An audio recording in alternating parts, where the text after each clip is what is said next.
12 April বিকালবেলা 3টায় সারা ঢাকার সকল স্রোত মিলিত হবে সোহরাওয়ার্দী উদ্যানে। আমাদের মার্চ ফর গাজা, গাজাবাসী এই নির্মম নির্যাতন, এই জেনোসাইড, এই অন্যায়ের প্রতিবাদে আমরা কিছুই করতে পারছি না, আমাদের করণীয় কিছুই নাই বলতে চলে। কিন্তু সারা পৃথিবীর অনেক জায়গায় অনেক ডেমনস্ট্রেশন হয়েছে, অনেক জায়গায় বৃহৎ আকারে সকল মানুষ একটা সংহতি জানিয়েছেন। কিন্তু পৃথিবীর অন্যতম বৃহত্তর মুসলিম কান্ট্রি হওয়ার পরেও, অন্যতম বৃহত্তর জনবসতিপূর্ণ রাজধানী হওয়ার পরেও আমরা বিচ্ছিন্নভাবে দেখিয়েছি। কিন্তু আগামীকালকে আমরা সম্মিলিতভাবে দেখাতে চাই অন্তত যে আমাদের কিছু করণীয় না থাকলেও আমরা আমাদের ভাইদের নির্যাতনের বিপক্ষে দাঁড়িয়েছিলাম, যারা নির্যাতন করে তাদের বিপক্ষে আমাদের কণ্ঠ দিয়ে প্রতিবাদ করেছিলাম। পারবো ইনশাআল্লাহ।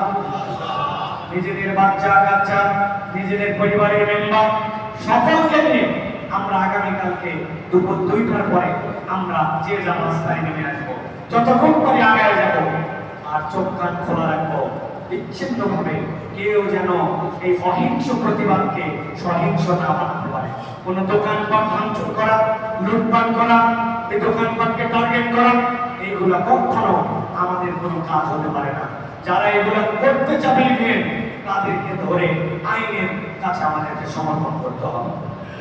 আমরা ফিলিস্তিনের পক্ষে একটা পতাকা উত্তোলন করব, সাথে আমি বাংলাদেশি, আমরা বাংলাদেশের একটা পতাকা সমর্থনে থাকবে, মুখে থাকবে আমাদের লিল্লাহি তাকবীরের স্লোগান, ফিলিস্তিনের স্বাধীনতার পক্ষে স্লোগান, হাতে থাকবে আমাদের প্ল্যাকার্ড। আল্লাহ, এটা হয়তো গাজা পর্যন্ত পৌঁছাবে না, এটা হয়তো জাতিসংঘ পর্যন্ত ধাক্কা মারবে না, এটা হয়তো ইসরায়েলের কাছে আলাদা কোনো বার্তা দিবে না, কিন্তু আল্লাহ আমার অন্তরের যে দরদ, আমার অন্তরের যে ব্যথা, আমার অন্তরের যে কষ্ট, আল্লাহ আমার কিছুই করার নাই, আমি এইটুকু করে নৈতিক সমর্থন দিলাম।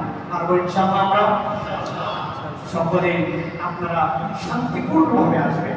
কোনো উশৃঙ্খলতা, কোনো বিশৃঙ্খলতা, কোনো রকম উস্কানিমূলক স্লোগান, এগুলা কোনো কিছু দেওয়া যাবে না। এবং যুবকরা, এলাকার দায়িত্বশীলরা আপনারা চোখ কান খোলা রাখবেন। এক শ্রেণীর প্রতিত মানুষেরা কিন্তু এটার মধ্যে ঢুকে এইটাকে বাংলাদেশ সহ, যেটা এটা বৃহত্তর ওলামায়ে কিরাম সহ সামগ্রিক আহ্বান, দল নাই, মত নাই, এখানে সকলে একাত্মতা ঘোষণা করেছেন।